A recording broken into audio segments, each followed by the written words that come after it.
আমার বাপ যেদিন মারা যায়, বাপের মৃতদেহ সামনে থুয়ে শোক লিখ আমি কষ্ট।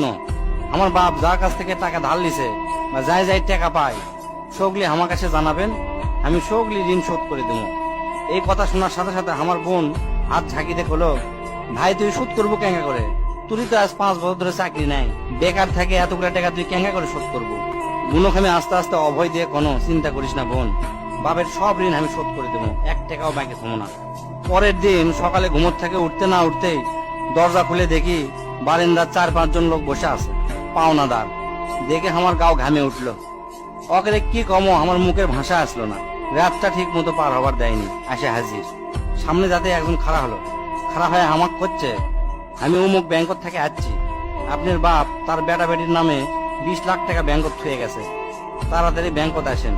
বাদ বাকি 4-5 জন যারা আছে তারা সকলি করছে আমাকে সমিতিতে আপনার বাপ 20 টাকা করে জমা করেছিল, আরেকজন করছে 50 টাকা করে জমা করেছিল, আরেকজন করছে 100 টাকা করে জমা করেছিল। এল্লার টাকা নেওয়ার জন্য আমাকে সমিতি অফিসে আসেন। পরে সব হিসাব করে দেখি বাপ আমাকে জন্য প্রায় 37 লাখ টাকা জমি হয়ে গেছে।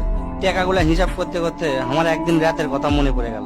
ওই রাতে আমি আমার বাপক কষ্ট, আপনি ক্যাঙ্কা বাপ, আমাকে ভবিষ্যতে আপনি কোন চিন্তা আছে? আপনি লাগাতে বাপ আমাকে দরকার নাই, কোনো টাকা পয়সায় দেন না আমাকেও, আমরা চলমো ক্যাঙ্কা করে। বাপ তখন মুস্কি হাসে কষলো, আমি আমার সাধ্য মতোই চেষ্টা করেছি, সময় হলে সব বুঝবার পারবো। সেই দিন ওই বাপের মুস্কি হাসে আমি বুঝবার পারিনি।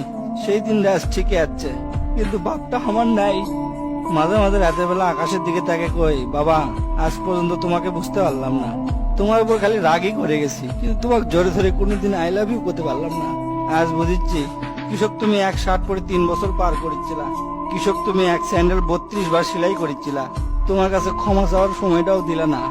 আমাকে তুমি মাফ করে দিও আব্বা, জীবনে তোমার সাথে অনেক বেয়াদবি করছি। তার কয়েকদিন পর খোঁজলে দেখি আমার বাপ কারো কাছে 1 টাকাও বাকি করেনি, 1 টাকাও ঋণ করেনি, বরঞ্চ অনেক মানুষক টাকা ধার দিছে, তারা এসে দিয়ে গেছে।